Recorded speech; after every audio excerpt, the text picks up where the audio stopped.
Politically മമതയ്ക്ക് ഒരു വലിയൊരു വിഷയമാണ്. ഈ മമത ഏതാണെന്ന് ചോദിച്ചു കഴിഞ്ഞാൽ എനിക്കറിയാം, മൻമോഹൻ സിംഗ് മന്ത്രിസഭയുടെ കാലഘട്ടത്തിൽ 2007 മമതാ ബാനർജി പാർലമെന്റിൽ ഇരുന്ന് കരയുകയാണ്. കരയുക എന്ന് പറഞ്ഞു കഴിഞ്ഞാൽ ഈ ബംഗ്ലാദേശി ഇമിഗ്രൻസ് ബംഗാളിലേക്ക് വന്ന് കയറുന്നു, അവർ കാരണം ഒരു രക്ഷയില്ല. പക്ഷെ എനിക്കിത് സഭയിൽ ഉന്നയിക്കാനായിട്ട് സോമനാഥ ചാറ്റർജിയാണെന്ന് സ്പീക്കർ അനുവദിക്കുന്നില്ല. അന്ന് ബുദ്ധദേവ ഭട്ടാചാര്യാണ് ബംഗാളിന്റെ ചീഫ് മിനിസ്റ്റർ, CPM-ൻ്റെതാണ്. അപ്പൊ CPM-ന്റെ ഒരു വോട്ട് ബാങ്ക് എന്ന് പറയുന്നത് ഇങ്ങനെ വരുന്ന ഇല്ലീഗൽ ഇമിഗ്രൻസിന് മുഴുവൻ റേഷൻ കാർഡും മറ്റു കാര്യങ്ങളും കൊടുത്ത് അവരെ കൊണ്ട് വോട്ട് ചെയ്യിക്കുക എന്നുള്ളതാണ്. അപ്പൊ അത് കാരണമാണ് ഈ തൃണമൂൽ കോൺഗ്രസിന് അങ്ങോട്ട് കയറാൻ പറ്റാത്തത്. അപ്പോൾ ഈ പുറത്തുനിന്ന് വരുന്ന ഇല്ലീഗൽ ഇമിഗ്രൻസ് എന്ന് പറയുന്ന ഒരു വലിയ ത്രട്ടായിട്ടും ആ ഒരു വലിയ വിഷയമായിട്ടുമാണ് ശരിക്കും മമത അന്ന് കണ്ടത്. ആ മമതയുടെ ടേൺ അന്ന് മമത കരയുന്നു, അവിടെ ഇരുന്ന് ബഹളം ഉണ്ടാക്കുന്നു, പേപ്പർ മുഴുവൻ വലിച്ച് ഡെപ്യൂട്ടി സ്പീക്കറുടെ മേളിലേക്ക് വലിച്ചെറിയുന്നു. ആ മമത ഇപ്പൊ പറയുന്നു CAA നടപ്പിലാക്കി കഴിഞ്ഞാൽ മുസ്ലിങ്ങളെ ഡിറ്റൻഷൻ സെന്ററിലാവും. ഇവിടെ ഡിറ്റൻഷൻ സെന്റർ എന്ന് പറഞ്ഞു കഴിഞ്ഞാൽ എന്തോ ഒരു ഭയങ്കര നാസി കോൺസെൻട്രേഷൻ ക്യാമ്പായിട്ടാണ് കേരളത്തിൽ ഇവിടുത്തെ വീതി വ്യാപാരികൾ അവതരിപ്പിച്ചുകൊണ്ടിരുന്നത്. ഡിറ്റൻഷൻ സെന്റർ എന്ന് പറഞ്ഞാൽ സിംപ്ലി ഇത്രയേ ഉള്ളൂ, നിങ്ങൾ ഒരു രാജ്യത്ത് എത്തുന്നു, ഇല്ലീഗൽ മൈഗ്രൻ്റ് ആണ്, നിങ്ങളുടെ ഡോക്യുമെന്റ്സ് ഇല്ല, ഒന്നുമില്ല. അപ്പം നിങ്ങളോട് എന്താണ് ആ സ്റ്റേറ്റ് ചെയ്യേണ്ടത്? ഏത് സ്റ്റേറ്റും ആയിക്കോട്ടെ, മക്കാവോ ആയിക്കോട്ടെ, അല്ലെങ്കിൽ മലേഷ്യ ആയിക്കോട്ടെ, എന്താ ചെയ്യേണ്ടത് ചോദിക്കും. നിങ്ങൾ എവിടുന്ന് വരുന്നു? അത് ഞാൻ എവിടുന്ന് വരുന്നു, ഇന്നടുത്തുനിന്ന് വരുന്നു. നിങ്ങൾക്ക് ഇങ്ങോട്ട് വരാനുള്ള വിസ ഉണ്ടോ, അല്ലെങ്കിൽ എന്തെങ്കിലും സംഗതി ഉണ്ടോ? അയാളുടെ ഒന്നുമില്ല, നശിച്ചു വരും. അപ്പോൾ അവരെ എന്തു ചെയ്യണം? സാധാരണ ഒരു രാജ്യം ചെയ്യേണ്ടത് നീ വന്നിടത്തേക്ക് തിരിച്ചു പോകും, വിട്ടോ എന്ന്. അത് പറയൂ, ഞാൻ അവിടെ ചെന്ന് കഴിഞ്ഞാൽ എൻ്റെ ഗതി കൂടുതൽ കഷ്ടമാവും, എനിക്ക് അവിടെ ശത്രുക്കളുണ്ട്, ഞാൻ അവിടെ കൊല്ലപ്പെടാം. അപ്പോൾ എന്ത് ചെയ്യും? എന്നാൽ ഒരു കാര്യം ചെയ്യും, നീ ജയിലിലോട്ട് പോയിക്കോ, നമ്മുടെ ജയിലുകൾ നിറയ്ക്കാം.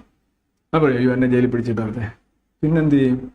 എനിക്കൊരു പൗരത്വം തരാമെങ്കിൽ ഞാൻ എവിടെയെങ്കിലും ജീവിച്ചോളാം എന്ന് പറഞ്ഞാൽ ഏതെങ്കിലും രാജ്യം കൊടുക്കാൻ നിങ്ങൾ സമ്മതിക്കും? നിങ്ങളൊരു പൗരനാണല്ലോ, ഞാൻ അതിലേക്ക് വരാം. നിങ്ങളൊരു പൗരനാണ്, പുറത്തുനിന്ന് ഒരാൾ വന്ന് പൗരത്വം വാങ്ങിച്ചുകൊണ്ട് ഇവിടെ കച്ചവടമോ അല്ലെങ്കിൽ ജോലിയോ ഒക്കെ തുടങ്ങുക എന്ന് പറഞ്ഞു കഴിഞ്ഞാൽ ഇവിടെയുള്ള പൗരന്മാരെ സമ്മതിക്കത്തില്ല, അത് ലോകത്തെങ്ങും സമ്മതിക്കത്തില്ല. അപ്പൊ പിന്നെ എന്താ ചെയ്യുന്നത്? എന്നോട് പറയും, നീ ഒരു കാര്യം ചെയ്യ്, നിന്നെ തിരിച്ചു വിടുന്നില്ല, നിന്നെ ജയിലിലടയ്ക്കുന്നില്ല, നിന്നെ നമ്മൾ ബ്ലോക്ക് ചെയ്ത് നിർത്തും, കരുതൽ തടങ്കൽ, അതിനാണ് ഡിറ്റൻഷൻ എന്ന് പറയുന്നത്. ഒരു ക്യാമ്പായിരിക്കാം അല്ലെങ്കിൽ ഒരു വീടായിരിക്കാം. അപ്പോൾ കേരളത്തിലൊക്കെ ആണെങ്കിൽ വലിയ അടിപൊളി ഒരു വീടാണ് കൊടുത്തിരിക്കുന്നത്, വീടായിരിക്കും. അതിന് ചുറ്റും ഒരു വേലിയൊക്കെ ഉണ്ടാവാം. അതിനുള്ളിൽ നിനക്ക് നിന്റെ കുടുംബത്തിനും വന്നവർക്കെല്ലാം കഴിയാം. നിങ്ങളുടെ വിദ്യാഭ്യാസം, ആഹാരം, മറ്റു കാര്യങ്ങൾ ഇതെല്ലാം നോക്കും. നിങ്ങൾക്ക് ഒരു പക്ഷേ തൊഴിൽ ചെയ്യാം, പോയിട്ട് തരും. പക്ഷേ എല്ലാ ആഴ്ചയിലും നിങ്ങളുടെ കണക്കെടുപ്പ് ഉണ്ടാവും, നിങ്ങൾ നിരീക്ഷണത്തിലായിരിക്കും. അത് നിങ്ങൾക്ക് ശരിയാകുന്ന സമയത്ത് തിരിച്ചു പോകണം, അല്ലെ അവിടുത്തെ പ്രശ്നം ശരിയാകുമ്പോൾ തിരിച്ചു പോകണം. ഇതാണ് ലോകത്തെ എല്ലാ രാജ്യങ്ങളും നടക്കുന്നത്. ഇതിനാണ് ഡിറ്റൻഷൻ സെന്റർ. ഡിറ്റൻഷൻ സെന്റർ എന്ന് പറയുന്ന ഒരു ഹ്യൂമാനിറ്റേറിയൻ കോൺസെപ്റ്റ് ആയിട്ടാണ് ലോകരാഷ്ട്രങ്ങൾ പരിഗണിക്കുന്നത്. പക്ഷേ ഇവിടെ ഡിറ്റൻഷൻ സെന്റർ എന്ന് പറഞ്ഞ് ഞാനത് വിശദീകരിച്ചപ്പോൾ അത് നാസി ഹിറ്റ്ലറുമായിട്ടൊക്കെ ബന്ധപ്പെടുത്തിയാണ് അതിന്. ഹിറ്റ്ലർ ഒരിക്കലും ഡിറ്റൻഷൻ സെന്റർ നടത്തിയിട്ടില്ല കേട്ടോ. ഡിറ്റൻഷൻ സെന്റർ നടത്തുന്ന ആളല്ല ഹിറ്റ്ലർ. പുള്ളി നടത്തിയിട്ടുള്ള കോൺസെൻട്രേഷൻ ക്യാമ്പാണ്. കോൺസെൻട്രേഷൻ ക്യാമ്പ് ഇതല്ല. ഇതേ കണക്ക് ചപ്ലാച്ചി അടിക്കാനും വീതി വ്യാപാരം നടത്താനുള്ള അവസരം പോലും കോൺസെൻട്രേഷൻ ക്യാമ്പിൽ ഉണ്ടാവില്ല. മനസ്സിലല്ല, നിങ്ങൾ വലിച്ചു കയറ്റുന്നതും നിങ്ങൾക്ക് കിട്ടുന്ന സ്പാർക്കും ഒക്കെ ഇച്ചിരി വോൾട്ടേജ് കൂടിയ സാധനമായിരിക്കും. അപ്പൊ ഈ കോൺസെൻട്രേഷൻ ക്യാമ്പ് അതാണ് ഇവിടുത്തെ ഈ ഭീതി വ്യാപാരവും ഈ വർഗീയപരമായിട്ടുള്ള ഒരു പോളറൈസേഷൻ എന്ന് പറഞ്ഞാൽ വളരെ ഭീകരമായിരുന്നു 2019. അത് പ്രധാനമായിട്ടും ഒരു സമൂഹത്തെ മുഴുവൻ വളരെ കുറഞ്ഞ എന്താ പറയാ, ഞാൻ ഒരാളോടൊരു കാര്യം, ഒരാളെ എരിവ് കയറ്റുന്നു, അയാളെ പ്രകോപിപ്പിക്കാനായിട്ട് എന്തെങ്കിലും പറയുന്നു. അപ്പൊ സ്വാഭാവികമായിട്ടും ഞാൻ ഇന്നതൊക്കെ പറഞ്ഞാൽ അവൻ പ്രകോപിപ്പിക്കും, അല്ലെ അവൻ്റെ ഇത് പറഞ്ഞാൽ മതി, അവനെ ഇളക്കി വിടുക. അതുകൊണ്ട് എനിക്ക് നേട്ടം ഉണ്ടെങ്കിൽ ഞാൻ ആക്ച്വലി അവനെ ഒരു ടൂളായിട്ട് ഉപയോഗിക്കുകയാണ്, വെപ്പണൈസ് ചെയ്യാണ്. ഈ വെപ്പണൈസ് ചെയ്യുന്ന പൊളിറ്റിക്സ് ആണ് ഇവിടുത്തെ പ്രതിവർഗീയത എന്നുള്ള ഇന്നത്തെ ലൈവിന്റെ വിഷയം. പ്രതിവർഗീയത എന്ന് പറഞ്ഞാൽ എന്താണ്? BJP ഇങ്ങനെ ചെയ്തിട്ടുള്ള വർഗീയമായിട്ട് തന്നെയാണ്. Okay, right. വർഗീയ കൺസോൾട്ടേഷൻ അല്ലെങ്കിൽ മതപരമായ കൺസോൾട്ടേഷൻ ആണ് BJPയുടെ പോളിസിയാണ്. അവർ CAA നടപ്പിലാക്കുക എന്നുള്ളത് അവരുടെ പോളിസിയാണ്. ഇത് അവർ പറഞ്ഞുകൊണ്ടാണ് ചെയ്യുന്നത്. അത് ഓപ്പൺ ആണ്, സ്ട്രെയിറ്റ് ആണ്. They can be called communal, no doubt, because ഒരു കമ്മ്യൂണിറ്റിക്ക് വേണ്ടി ആണ് പ്രധാനമായി അവർ നിലകൊള്ളുന്നത്. സബ്കാ സാത്ത് സബ്കാ വികാസ് എന്നൊക്കെ പറഞ്ഞാലും ഹിന്ദു മെജോറിറ്റേറിയൻ റൂൾ തന്നെയാണ് BJP ഉദ്ദേശിക്കുന്നത്. അവർ മുന്നോട്ട് കൊണ്ടുപോകുന്നത്. അത് അവരുടെ പൊളിറ്റിക്സ് ആണ്. They are open about it. മറുവശത്ത് എന്താണ്? മറുവശത്താണ് രസം. They say they are not communal, BJP is communal. അതെങ്ങനെ ശരിയാവുന്നത്? BJP ഒരു മെജോറിറ്റി റിലീജിയനെ അപ്പീസ് ചെയ്തുകൊണ്ടോ അല്ലെ അവരുടെ കോസിന് വേണ്ടി, ഇൻട്രസ്റ്റിന് വേണ്ടി നിലകൊണ്ടുകൊണ്ട് അവരുടെ രാഷ്ട്രീയം മുന്നോട്ട് കൊണ്ടുപോകുന്നു. മറുവശത്ത് ഒരു വളരെ സിഗ്നിഫിക്കൻ്റ് ആയിട്ടുള്ള ഒരു മൈനോറിറ്റി റിലീജിയനെ സപ്പോർട്ട് ചെയ്യുക മാത്രമല്ല, അവരുടെ ഇടയിൽ ഫിയറും ആങ്സൈറ്റിയും ഡൗട്ടും വിതച്ചുകൊണ്ട് അവരെ കുത്തിയിളക്കി അവരെ വൈകാരികമായി പ്രകോപിച്ചുകൊണ്ട് ഈ മറ്റേ കമ്മ്യൂണിറ്റിയെ സ്പർദ്ധ, നമ്മുടെ ബ്രിട്ടീഷുകാർ 295 ഒക്കെ പറഞ്ഞപ്പോൾ 2 വിഭാഗങ്ങൾക്കിടയിൽ സ്പർദ്ധയും വിദ്വേഷവും ഉണ്ടാക്കുക എന്ന് പറഞ്ഞ ഒരു മതനിന്ദ നിയമമുണ്ടല്ലോ. അതിനകത്ത് പറഞ്ഞ ലാംഗ്വേജ് ഒക്കെ ശരിക്കും ഒത്തുവരുന്നത് ഈ കാണിക്കുന്ന ഈ പ്രതിവർഗീയതയിലാണ്, കൗണ്ടർ കമ്മ്യൂണലിസം. കേരളത്തിലായാലും ഇപ്പം മമതാ ബാനർജി ആയാലും ഇവിടെ ആയാലും ഈ പറയുന്ന സോക്കോൾ പ്രതിപക്ഷം നടത്തുന്നത് ശുദ്ധമായ വർഗീയതയാണ്. പ്രതിവർഗീയത എന്ന് കൗണ്ടർ ആയതുകൊണ്ടാണ് പറയുന്നത്. അതായത് ഈ BJP മുന്നോട്ട് വെക്കുന്ന വർഗീയതയേക്കാൾ മോശവും താഴ്ന്നതുമാണത്. അതാണ് അതിൻ്റെ ഒരു വസ്തുത. കാരണം യഥാർത്ഥത്തിൽ ഈ ബില്ലിൽ അല്ലെങ്കിൽ CAA സംബന്ധിച്ച് ഓക്കെ മുസ്ലിം ഫിൽട്ടർ ഒഴിവാക്കണം എന്ന് പറഞ്ഞ് മാന്യമായ ഒരു സ്റ്റാൻഡ് എടുത്തു കഴിഞ്ഞാൽ അത് കറക്റ്റാണ്, ഭരണഘടനാപരമായിട്ട് തെറ്റാണ്. ഇപ്പോൾ മുസ്ലിം ലീഗ് സുപ്രീം കോടതിയിൽ പോയിട്ടുണ്ട്, വേറെ പല സംഘടനകളും പോയിട്ടുണ്ട്. അവർ പറയുന്നത് ഇത് ഭരണഘടനാപരമായി തെറ്റാണ്. അതിനവർ ഉന്നയിച്ച വാദങ്ങളൊന്നും ആർട്ടിക്കിൾ 14 ഒക്കെയാണ് ഉന്നയിച്ചത്. അതൊരു കഴമ്പുള്ള വാദമായിട്ട് എനിക്ക് തോന്നുന്നില്ല. പക്ഷേ അവർക്ക് ഉന്നയിക്കാൻ കഴിയുന്ന ഒരു വാദം, it's A secular country as per the constitution A secular country cannot discriminate in the case of citizenship. അത് നൽകാനായാലും കൊടുക്കാനായാലും എടുക്കാനായാലും ഇളവ് കൊടുക്കാനാണെങ്കിലും കാലാവധി കൂട്ടാനായാലും ഒന്നും അങ്ങനെ ചെയ്യാൻ പാടില്ല എന്നൊറ്റ കാര്യം വാദിച്ചാൽ മതി. അപ്പോൾ എന്താണ് കേശവാനന്ദ ഭാരതി കേസിൽ സുപ്രീം കോടതി പറഞ്ഞിട്ടുണ്ട് സെക്യുലറിസം നമ്മുടെ ബേസിക് ഫേവറിറ്റ് ആണ്. ഇവർ ആർട്ടിക്കിൾ 14 എന്താണ് ഏതൊരു പൗരനല്ല ഏതൊരു person any person equality before law എന്നാണ്. പക്ഷേ ആർട്ടിക്കിൾ 14 തന്നെ ഈ പറയുന്നോണം വിവേചനമാകാമെന്നും അതിനൊരു റാഷണൽ ആയിട്ടുള്ള ഒരു ക്രൈറ്റീരിയ മതിയെന്നും പറയുന്നുണ്ട്. അങ്ങനെ ഉദാഹരണമായിട്ട് സ്ത്രീകൾക്ക് വേണ്ടി, കുട്ടികൾക്ക് വേണ്ടി, പിന്നെ ജാതി സംവരണം ഒക്കെ അതിനകത്ത് ഉണ്ട്. അതൊക്കെ ശരിയാണെങ്കിൽ സ്വാഭാവികമായിട്ടും ഈ പറയുന്ന 3 രാജ്യങ്ങളിലെ റിലീജിയസ് മൈനോറിറ്റി അവിടെ പീഡനം നേടുന്നു എന്ന് പറയുമ്പോൾ അവർ വളരെ സിഗ്നിഫിക്കൻ്റ് ആയിട്ട് തന്നെ അവരെ ക്ലാസിഫൈ ചെയ്യാൻ പറ്റുന്ന ഒരു റാഷണൽ ആയിട്ടുള്ള കോഴ്സ് അവിടെ ഉണ്ട്. അതുകൊണ്ട് ഈ ഏത് വാദം ഉന്നയിച്ചാണ് ഇവർ കേസ് പോയിരിക്കുന്നത് തന്നെ എനിക്ക് സംശയം. കാരണം ഇത് ഇവർക്ക് യഥാർത്ഥത്തിൽ ഈ കേസ് ജയിക്കാൻ താല്പര്യം ഉണ്ടായിട്ടാണോ ഇങ്ങനെ പോകുന്നതെന്ന് എനിക്കറിയില്ല. യഥാർത്ഥത്തിൽ ഞാൻ കരുതുന്നത് സുപ്രീം കോടതി ഇങ്ങനെ ഒരു കാര്യം പറയാൻ സാധ്യതയുണ്ട്. ഇതൊരു സെക്യുലർ കൺട്രിയാണ്. അപ്പോൾ സ്വാഭാവികമായിട്ടും സെക്യുലർ കൺട്രി ആയതുകൊണ്ട് തന്നെ സിറ്റിസന്റെ കാര്യത്തിൽ മതം ഒരു ഇതാക്കാൻ പാടില്ല. അപ്പോൾ ഈ CAA തന്നെ അമെൻഡ് ചെയ്യാൻ കഴിയും. അമെൻഡ് ചെയ്ത് കഴിഞ്ഞിട്ട് ഈ മതങ്ങൾ ഇന്ന മതങ്ങളിൽ പെട്ടവർക്ക് എന്നുള്ളത് ആ ഒരു സാധനം സ്ട്രൈക്ക് ചെയ്ത് വെച്ചിട്ട് റിലീജിയസ് മൈനോറിറ്റീസ് എന്നാക്കാം. ഇനി റിലീജിയസ് മൈനോറിറ്റി തന്നെ വേണ്ട, പെർസിക്യൂട്ടഡ് മൈനോറിറ്റീസ് എന്ന് പറയുമ്പോൾ വേറെ മൈനോറിറ്റീസും കയറി വരും. അതുകൊണ്ട് പക്ഷേ അതിന് അവർ ഉപയോഗിക്കുന്നത് ഈ വിഭജനമാണ് പറയുന്നത്. വിഭജനത്തിന്റെ കാര്യം പറയുന്നതിലൊന്നും വലിയ കാര്യമില്ല. അങ്ങനെയാണെങ്കിൽ അടുത്ത നൂറ്റാണ്ടിൽ ഈ വിഭജനത്തിന്റെ കാര്യം പറഞ്ഞുകൊണ്ട് നിങ്ങൾക്ക് നിയമം ഉണ്ടാക്കാം. അങ്ങനെ വിഭജനം ഒന്നും പറഞ്ഞുകൊണ്ട് നമുക്ക് പോകാൻ പറ്റും?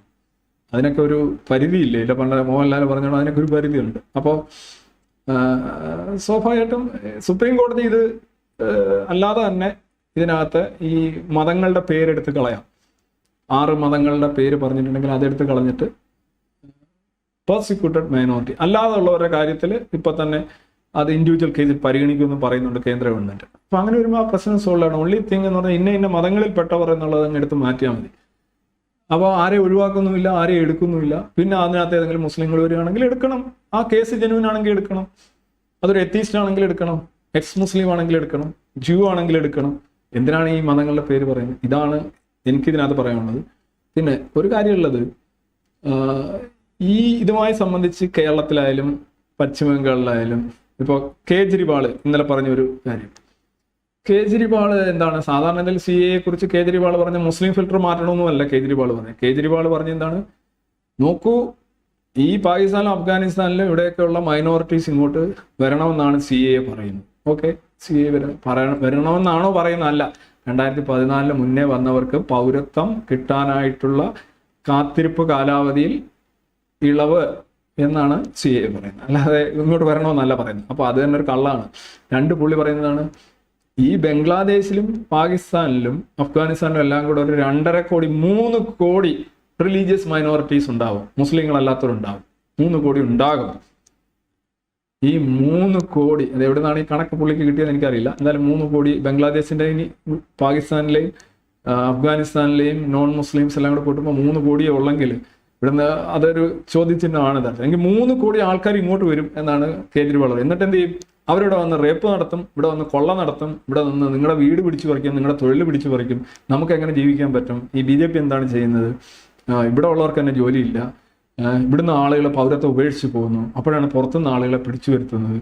ഇത് വളരെ മോശമാണ് എന്നൊക്കെയാണ്. ഇത് സത്യത്തിൽ ഒരു ഈ പറഞ്ഞോളൂ എന്താണ്, ഇതുമായി ഒരു ബന്ധമില്ലാത്തൊരു കാര്യം പറഞ്ഞ ആളുകളെ ഇതിനകത്ത് കേജ്രിവാൾ ബുദ്ധിമാനായതുകൊണ്ട് മതം പറയുന്നില്ല. പക്ഷെ കേജ്രിവാൾ പറയുന്ന ദേശീയത എന്ന് പറഞ്ഞാൽ ഇന്ത്യക്ക് പുറത്തുള്ള ആളുകൾ വന്ന് ഇന്ത്യയുടെ പണവും അവസരവും സാഹചര്യങ്ങളും എല്ലാം കൊള്ളയടിക്കുന്നു എന്നാണ് കേജ്രിവാൾ പറയുന്നത്. അത് സത്യത്തിൽ ഇതിന്റെ സിലബസ് തന്നെ പുള്ളി അട്ടിമറിക്കുകയാണ്. 2014 ഡിസംബർ 31 വരെയുള്ള കാര്യമാണ് ഈ CAA ബില്ലിന് ഒരു ഇളവ് അനുവദിക്കുന്നു എന്നുള്ളതാണ്. അതിന്റെ ഗുണം കിട്ടുന്ന കോളനികളിലായിട്ടും കൊല സ്ഥലങ്ങളിലായിട്ടും റേഷൻ കാർഡ് ഇല്ലാതെ, വോട്ടേഴ്സ് ID ഇല്ലാതെ, പാസ്പോർട്ട് ഇല്ലാതെ, കുട്ടികളെ സ്കൂളിൽ പഠിപ്പിക്കാൻ കഴിയാതെ, യാതൊരുവിധ നിയമാനുസൃതമായിട്ടുള്ള ടാക്സ് അടയ്ക്കാൻ കഴിയാതെ, പാൻ കാർഡ് കിട്ടാതെ ഒരുപാട് പേര് പല സ്ഥലങ്ങളിൽ കഴിയുന്നുണ്ട്. ചില കുടുംബങ്ങളുണ്ട്, ആ കുടുംബങ്ങൾ ഡൽഹിയിലൊക്കെ ഉണ്ട്, സിഖുകാരുണ്ട്, ഹിന്ദുക്കളുണ്ട്, പല മതത്തിൽപ്പെട്ടവരുണ്ട്.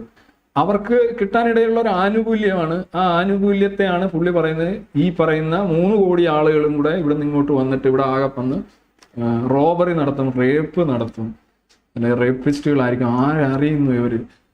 സത്യത്തിൽ ഇതിനകത്ത് രസമുള്ളത്, സാധാരണ പൊളിറ്റീഷ്യൻസ് ഒക്കെ വളരെയധികം ഈ അവരെ നോക്കി ചവിട്ടുന്നവരാണ്.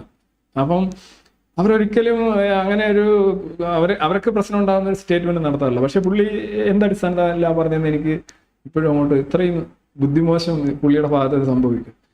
അല്ല, പുള്ളി പറഞ്ഞത് ഇവർ വരുന്നവരെല്ലാം റേപ്പിസ്റ്റുകളായിരിക്കും, അല്ല റേപ്പും നടത്തും, റേപ്പിസ്റ്റുകളാണെന്നല്ല, റേപ്പോ റോബറിയും ഒക്കെ നടത്തും, ഇവിടെ തൊഴിലില്ലാതാവും, അത് ഇതാവും.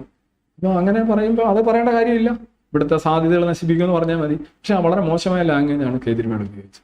അപ്പം അത്രയും താഴോട്ട് വന്നിട്ടാണ് കേജ്രിവാൾ ബാറ്റ് ചെയ്യുന്നത്, വളരെ ലോവർ ഓർഡറിലേക്ക് ഇറങ്ങിയത്. എന്താ എൻ്റെ അർത്ഥം? അത് കമ്മ്യൂണലാണെന്ന് പറയാൻ പറ്റും, അതായത് കമ്മ്യൂണിറ്റി വെച്ച് പുള്ളി പറഞ്ഞില്ല. പക്ഷെ മമതാ ബാനർജി പറയുന്നതാണ് മുസ്ലിങ്ങളെ പിടിച്ച് ഡിറ്റൻഷൻ ക്യാമ്പിൽ. വേറെ ആളുകൾ പറയുന്നതാണ് ഇവിടെ CAA നടപ്പിലാക്കില്ല. കേരളത്തിൽ ഓൾറെഡി ആളുകൾ ആത്മഹത്യ ചെയ്ത് കഴിഞ്ഞു എന്നാണ് ഞാൻ തോന്നുന്നത്. ഞാൻ കുറേ 1-2 പോസ്റ്ററുകളൊക്കെ കണ്ട്, ജീവൻ കൊടുക്കും, സ്വയം കെട്ടി തൂങ്ങി മരിക്കും, കഴിച്ചിരിക്കും എന്നൊക്കെ പറഞ്ഞ് ഭരണപക്ഷവും പ്രതിപക്ഷവും ഒക്കെ എന്തൊക്കെയോ കാണിക്കും. സത്യത്തിൽ നിങ്ങൾ ഇങ്ങനെയൊക്കെ പറയുമ്പോൾ സത്യത്തിൽ ആരോടാണോ നിങ്ങൾ പറയുന്നത്? അവരെക്കുറിച്ച് നിങ്ങൾക്ക് എന്താ നിങ്ങളുടെ ധാരണ? ഇങ്ങനെയൊക്കെ പറഞ്ഞാൽ മതി. അവരിങ്ങനെ പറഞ്ഞോണം, ശങ്കരാടി പറഞ്ഞോണം, ഇങ്ങനെ ഇച്ചിരി വെള്ളുമുണ്ടാക്ക്, ഇച്ചിരി ഇത് പാലിങ്ങനെ ശറയേന്നിങ്ങനെ തരും. ഈ വോട്ട് ചോദിക്കുന്നതിന് ഒരു മര്യാദയും മാന്യതയും ഒക്കെ എപ്പോഴും പൊളിറ്റിക്സിൽ ആവശ്യമാണ്. നിങ്ങൾ എന്ത് പറഞ്ഞാണ് ഒരു മനുഷ്യനെ, എന്ത് വാഗ്ദാനം മുന്നോട്ട് വെച്ചാണ്, മറിച്ച് അതിന് ഒരു ക്രൈറ്റീരിയ ആവശ്യം. ഇപ്പോൾ ഈ PC തോമസിനെ മതം പറഞ്ഞ് വോട്ട് വാങ്ങിച്ചു എന്ന് പറഞ്ഞ് പുള്ളിയെ ഡിസ്ക്വാളിഫൈ ചെയ്ത്. അപ്പോൾ ഇത്തരം വാദങ്ങളൊക്കെ മതപരമായി ഒരു സംഗതി മതപരമായുള്ള വികാരം ചൂഷണം ചെയ്യുകയും അതിനെ കുത്തിത്തിരിപ്പുണ്ടാക്കുകയും അവരിലെ വൈകാരികമായി ഉത്തേജിപ്പിക്കുകയും അങ്ങനെ ഒരു പോളറൈസേഷൻ. ഇപ്പൊ BJP നടത്തുന്നതാണ് പോളറൈസേഷൻ എന്നാണ് പറയുന്നത്. അത് മാത്രമാണ് പോളറൈസേഷൻ, ബാക്കി ഇപ്പുറത്തുള്ള പോളറൈസേഷൻ അല്ലേ? ബാക്കി എന്താ പറയുന്നത്? വാട്ട് ദ ചക്ക is there actually I don't understand. ഇത് പോളറൈസേഷൻ എന്ന് പറഞ്ഞാൽ എന്താണ്? എല്ലാം മിങ്കിൾ ചെയ്തിരിക്കുന്ന ജനം. വളരെ സിമ്പിളായിട്ട് മനസ്സിലാക്കാം. ജാതി, മതം, മറ്റ് ഭാഷ, പ്രദേശം, ഇതൊന്നും ആളുകൾ നോക്കുന്നില്ല. അവർ മിങ്കിൾ ചെയ്ത് ഇടകലർന്ന് ജീവിക്കുന്നു. അങ്ങനെയൊന്നുമില്ല. പോളറൈസേഷൻ എന്ന് പറഞ്ഞാൽ എല്ലാം കൂടെ ഒരു ഇനത്തിൽപ്പെട്ട എല്ലാം കൂടെ ഒരു സൈഡിലും ഒരു പോളിലും, മറ്റു ഇനത്തിൽപ്പെട്ട എല്ലാം കൂടെ വേറൊരു പോളിലേക്ക് മാറുന്നതിനാണ് പോളറൈസേഷൻ, ധ്രുവീകരണം എന്ന് പറയുന്നത്. അപ്പോൾ ആ ധ്രുവീകരണം ഒരിക്കലും ഒരു വൺ സൈഡഡ് സാധനമല്ല. അങ്ങനെയാണ് ഇങ്ങനെ ഓരോരുത്തർ ഇവിടെ മുദ്രാവാക്യങ്ങൾ വിളിക്കുന്നത്, എഴുതി മറിക്കുന്നു. ധ്രുവീകരണം, പോളറൈസേഷൻ എന്ന് പറഞ്ഞാൽ ഒരു വൺ സൈഡഡ് ആയിട്ടുള്ള സാധനമല്ല. ഒരു വിഭാഗം അങ്ങോട്ട് സ്വാഭാവികം മറ്റൊരു പോൾ അവിടെ ഉണ്ടാവുകയാണ്. പോൾ എത്രയാ? പോള് 2.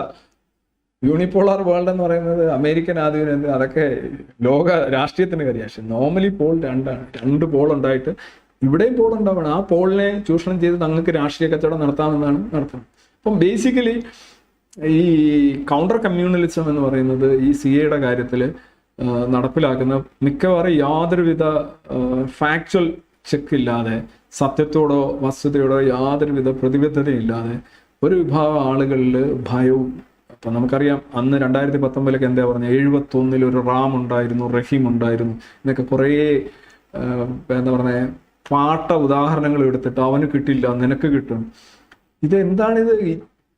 പല ആൾക്കാർ ശരിക്കും ജെന്യുവിനായിട്ട് അന്ന് കൺസേൺഡ് ആയിരുന്നു. നമ്മളെയൊക്കെ പലരും വിളിച്ച് ചോദിക്കും, ഇതൊക്കെ പറയുന്നെങ്കിലും നമുക്ക് പൗരത്വം നഷ്ടപ്പെടുമോ? ഇപ്പൊ 5 വർഷമായി ആർക്കും പൗരത്വം നഷ്ടപ്പെട്ടിട്ടില്ല. ഒരു ഇന്ത്യൻ പൗരനും പൗരത്വം നഷ്ടപ്പെട്ടിട്ടില്ല. പക്ഷേ പൗരത്വം നഷ്ടപ്പെടും എന്ന് ഒളിഞ്ഞും തെളിഞ്ഞും പറഞ്ഞുകൊണ്ടാണ് വളരെ വയലന്റ് ആയിട്ടുള്ള ഷഹീൻ ബാഗിലൊക്കെയാണ് 10-62 പേർ കൊല്ലപ്പെട്ടു. അത് ബേസിക്കലി ഇത് നിയമപരമായിട്ട് തന്നെ ഒരു കോടതിയിൽ പോയി കഴിഞ്ഞാൽ ഇന്ത്യൻ കോൺസ്റ്റിറ്റ്യൂഷന്റെ സെക്യുലറിസം എന്നൊരു സംഗതി പറയുകയാണെങ്കിൽ തന്നെ ഈ ഒരു സംഗതി വളരെ ലിമിറ്റഡ് ആയിട്ടുള്ള ആളുകൾക്ക് മാത്രം കിട്ടുന്ന ഒരു ആനുകൂല്യമാണിത്. അത് ഞാൻ പറഞ്ഞില്ല, ഈ 31,000 എന്ന് പറയുമ്പോൾ അതിനകത്ത് ഏതെങ്കിലും ഒരു മുസ്ലിം അപേക്ഷിക്കുകയാണെങ്കിൽ അയാൾക്കൂടെ കിട്ടത്തക്ക രീതിയിൽ ഒരു കോടതി വിധി സമ്പാദിക്കാൻ ഒരു പ്രശ്നവും ഇല്ല. എനിക്ക് തോന്നുന്നു കിട്ടണം, കോടതി അതിനെ അനുവദിക്കണം. കാരണം കോൺസ്റ്റിറ്റ്യൂഷനാണ് ഇരിക്കുന്നത്, കോടതിയുടെ ഔദാര്യമൊന്നുമല്ല. കോടതി വലിയ മഹാത്മ്യമല്ല. കോൺസ്റ്റിറ്റ്യൂഷൻ അനുസരിച്ച് സെക്യുലർ കൺട്രിയാണ്, അവിടെ സിറ്റിസൺഷിപ്പിനെ പൗരത്വം നോക്കാൻ പറ്റില്ല. അപ്പോൾ അതുകൊണ്ട് നിങ്ങൾ ഈ ഇത്ര എണ്ണത്തെ ഉൾപ്പെടുത്തുന്നത് ശരിയല്ല, ഉൾപ്പെടുത്തിയെന്ന് പേരെടുത്തെന്ന് പറയണ്ട, മൊത്തത്തിൽ അങ്ങനെ പറഞ്ഞാൽ മതി എന്നൊരു കാര്യം പറഞ്ഞു കഴിഞ്ഞാൽ അത് അമെൻഡ് ചെയ്യപ്പെടും. അമെൻഡ് ചെയ്യപ്പെട്ട് കഴിഞ്ഞാൽ ഈ വകുപ്പിൽ വന്ന ഏതെങ്കിലും മുസ്ലിം ഇവിടെ ഉണ്ടെങ്കിൽ അയാൾക്ക് കിട്ടുകയും ചെയ്യും. ഈ റിലീജിയസ് മൈനോറിറ്റി എന്ന് പറയുന്ന അല്ലെങ്കിൽ പെർസിക്യൂട്ടഡ് മൈനോറിറ്റിയിൽപ്പെട്ട ആരെങ്കിലും ഉണ്ടെങ്കിൽ അവർക്കെല്ലാം കിട്ടുകയും ആ ഒബ്ജക്റ്റീവ്, ആ ഒരു ലക്ഷ്യം നിറവേറ്റപ്പെടുകയും ഇത് ഓക്കെ ആവുകയും ചെയ്യും. പക്ഷെ അതല്ല ഇവിടെ സംഭവിക്കുന്നത്. രാജ്യത്തിന് പുറത്ത് ഇന്ത്യയെക്കുറിച്ച് ഇവിടെ ജിസയ പോലെയുള്ള ഭരണക്രമമാണ്. ജിസയ എന്നറിയാമല്ലോ. ഇപ്പോൾ ഈ മുസ്ലിം രാജ്യങ്ങളിലൊക്കെ നോൺ മുസ്ലിംസിന് ഒരു നികുതി കൊടുത്തുകൊണ്ട് 2ാം കിട പൗരന്മാരായിട്ട് ജീവിക്കേണ്ടി വരും. അപ്പോൾ ആ രീതിയിലുള്ള ഒരു ആറ്റിറ്റ്യൂഡുള്ള ഒരു ഭരണഘടനയും ഭരണക്രമമാണ് ഇന്ത്യയിൽ നിന്ന് പുറത്ത്. അങ്ങനെയായിരിക്കും ആളുകൾ, അങ്ങനെ ഒരു പ്രചരണം തന്നെയാണ് നടക്കുന്നത്. ഇതിനെല്ലാം കാരണമാകുന്നത് ഇന്ത്യയെ മൊത്തത്തിൽ ഡിസ്ക്രെഡിറ്റ് ചെയ്യുക, നമ്മുടെ ഭരണക്രമത്തെ ഡിസ്ക്രെഡിറ്റ് ചെയ്യുക. ഇവിടെ ജിസയ ഭരണമാണ്, ആ മോഡൽ ഭരണമാണെന്ന് വരുത്തി തീർക്കുക. അതോടൊപ്പം തന്നെ ഒരു വിഭാഗം ആളുകളെ വളരെ എന്താ പറയുക, വളരെ മോശമായ വർഗീയത, അതിനെ സാധാരണ വർഗീയത എന്നല്ല, ഒരുമാതിരി ജീർണിച്ച ലെവലിലുള്ള വർഗീയത പറഞ്ഞുകൊണ്ട് ചൂഷണം ചെയ്യുക, അവരെ എരികേറ്റുക, അവരെ സെൻസിറ്റിവിറ്റി ചൂഷണം ചെയ്യുക. അത് ഈ കൗണ്ടർ കമ്മ്യൂണലിസം ഏറ്റവും കൂടുതൽ ഡിസ്പ്ലേഡ് ആയിട്ടുള്ള ഒരു സംഗതിയാണ് CAA. അതിനകത്ത് പറഞ്ഞിട്ടുള്ള മിക്കവാറും കാര്യങ്ങൾ ഈ ഫിയർ മോങ്കറിങ്ങും സ്കാൻഡൽ മോങ്കറിങ്ങും യാതൊരുവിധ യാഥാർത്ഥ്യവുമായി ബന്ധപ്പെട്ടതല്ല എന്നുള്ളതാണ് എനിക്ക് പറയാനുള്ളത്. അതിലെ ഞാൻ ഇത് കേജ്രിവാളിന്റെ മൈനോറിറ്റി ഫോബിയ, പുള്ളി കേജ്രിവാളിന്റെ ഒരു സംഗതി എന്ന് പറഞ്ഞത് നോക്കാം. പുള്ളി ചോദിച്ചിരുന്നതാണ്, there are approximately 2.5 to 3 crore people put together who are minorities in Pakistan, Afghanistan and Bangladesh.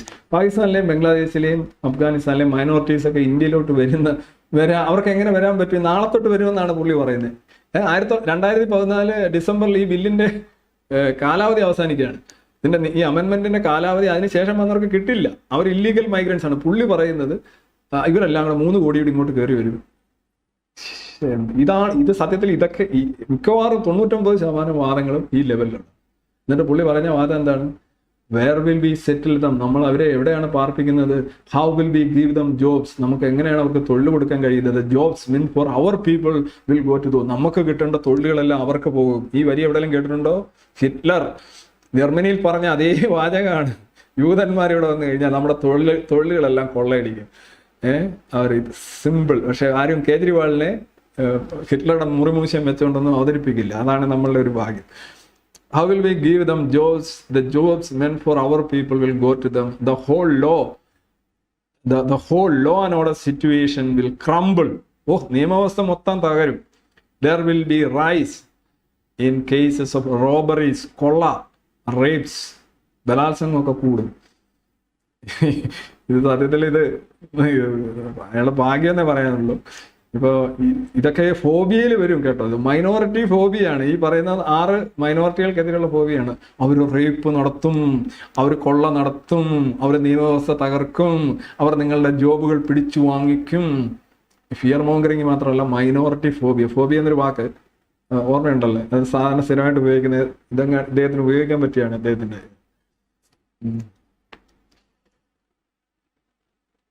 അത് BJPയുടെ അതിൻ്റെ ഒരു മറുപടി BJP ഒരു സിഖ് നേതാവ് തന്നെ പറഞ്ഞിട്ടുണ്ട്. ഡിസ്ഗസ്റ്റിംഗ് മെന്റാലിറ്റി എന്നാണ് പറയാറുള്ളത്. സിർസ ഏത് ഘട്ടം വരെ.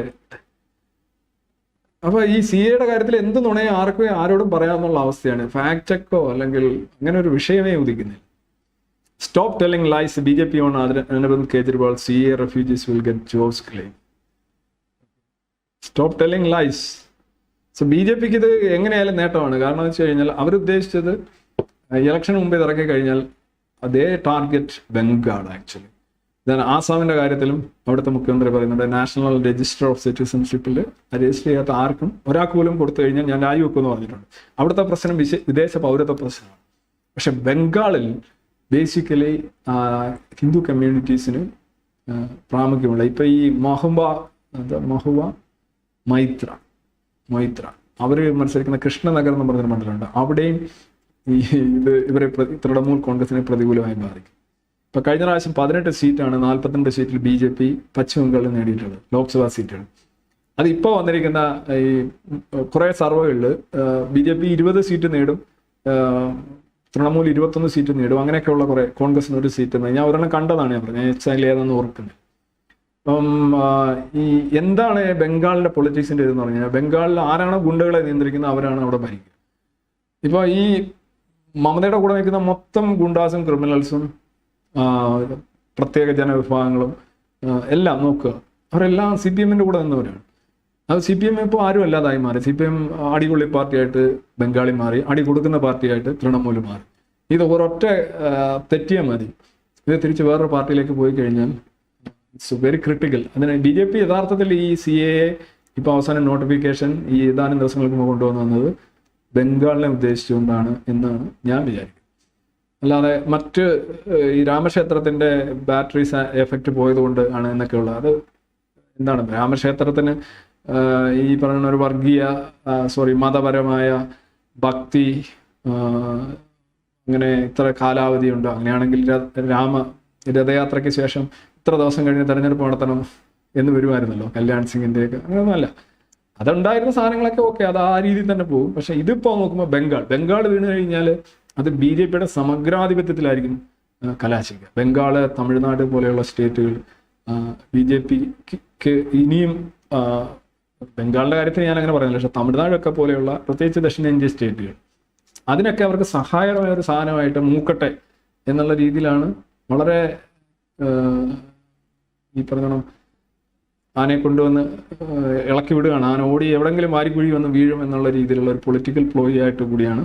Of course a communal ploy at the same time a political ploy. ഇത് മമതാ ബാനർജി അന്ന് ഇപ്പോഴത്തെ പ്രസംഗമാണ്, will put Muslims in detention camps. ഇവർ ഇതിനെ ഈ NRC-യുമായിട്ട് ബന്ധപ്പെടുത്തിയാണ് സംസാരിക്കുന്നത്. NRC-യും ഈ CA-യുമായിട്ട് യഥാർത്ഥത്തിൽ ബന്ധമില്ല. ഇത് രണ്ടും രണ്ടാണ് എന്ന് പറയുമ്പോഴും രണ്ടും രണ്ടല്ല, രണ്ടും ഒന്നാണ് എന്ന് പറയും. CA നടപ്പിലാക്കില്ല എന്നാണ് പറയുന്നത്. യഥാർത്ഥത്തിൽ NRC നടപ്പിലാക്കാതെ രജിസ്റ്റർ, അതിന്റെ സെൻസസ് എടുക്കാനോ സിറ്റിസൺസ് രജിസ്റ്റർ തയ്യാറാക്കണമെന്ന് ഞങ്ങൾ സമ്മതിക്കില്ല എന്ന് പറഞ്ഞാൽ എന്താ അതിന്റെ അർത്ഥം? ഒരു സംസ്ഥാന ഗവൺമെന്റ് പൗരത്വ രജിസ്റ്റർ ഉണ്ടാക്കാൻ സമ്മതിക്കുന്നില്ല എന്ന് പറഞ്ഞ അർത്ഥം പൗരത്വ രജിസ്റ്റർ പ്രകാരം രാജ്യത്ത് എത്ര പൗരന്മാരുണ്ട്, അവർക്ക് എന്തെല്ലാം ആനുകൂല്യങ്ങൾ കൊടുക്കണം, പദ്ധതികൾ കൊടുക്കണം, അവരെ എന്ന കാര്യങ്ങൾ ഇത് സംബന്ധിച്ചുള്ള ഒരു ഭരണം നടത്തുന്നതിനും ആനുകൂല്യങ്ങളും മറ്റു കാര്യങ്ങളും ഒക്കെ ലഭ്യമാക്കുന്നതിനുള്ള ആ പ്രോസസ്സിനെ തടയുകയാണ് ചെയ്യുന്നത്. അപ്പോൾ പിന്നെ അത് കോടതിയിലേക്ക് പോയി, കോടതി പറയും നിങ്ങൾ എന്താണ് ചെയ്യുന്നത്, ഒരു ഫെഡറൽ സെറ്റപ്പിൽ രാജ്യത്തെ പൗരത്വ ബില്ലിന് നിങ്ങൾ എംപ്ലോയീസിനെ കൊടുക്കുന്നില്ല, അല്ലെങ്കിൽ നിങ്ങൾ നടക്കില്ല. പക്ഷെ അതെല്ലാം പൗരത്വ രജിസ്റ്ററാണ്. ഈ CA എങ്ങനെ നടപ്പിലാക്കാതിരിക്കുന്നതെന്ന് പറഞ്ഞാൽ അത് എനിക്ക് ഭയങ്കര രസമായിട്ട് തോന്നും. പക്ഷെ അത് നമ്മളങ്ങനെ പറയുമ്പോൾ അത് നമുക്ക് വിറ്റുപോകും എന്നുള്ളതുകൊണ്ടല്ലേ നമ്മൾ പറയുന്നത്. ആരാണിത് വാങ്ങിക്കേണ്ടത്? മുസ്ലിങ്ങൾ. അവരെന്തോ അത്രയും അങ്ങനെയാണോ നിങ്ങൾ അവരെ കാണുന്നത് എന്നുള്ളൊരു ചോദ്യം വളരെ മോശമാണ്. വളരെ വളരെ മോശമായിട്ടുള്ള ഒരു സമീപനമാണ് ഈ CA ഇവിടെ നടപ്പിലാക്കില്ല എന്ന് സംസ്ഥാന മുഖ്യമന്ത്രിമാർ, തമിഴ്നാട് മുഖ്യമന്ത്രിയും പശ്ചിമബംഗാൾ മുഖ്യമന്ത്രിയൊക്കെ പറയുന്നത്. അന്ന് മമത ഷോ 2005-ലാണ്, ഞാൻ 7 എന്ന് പറഞ്ഞത് തെറ്റാ, 5-ലാണ് അന്ന് കണ്ടോ, എടുത്തെറിയുന്നുണ്ടോ.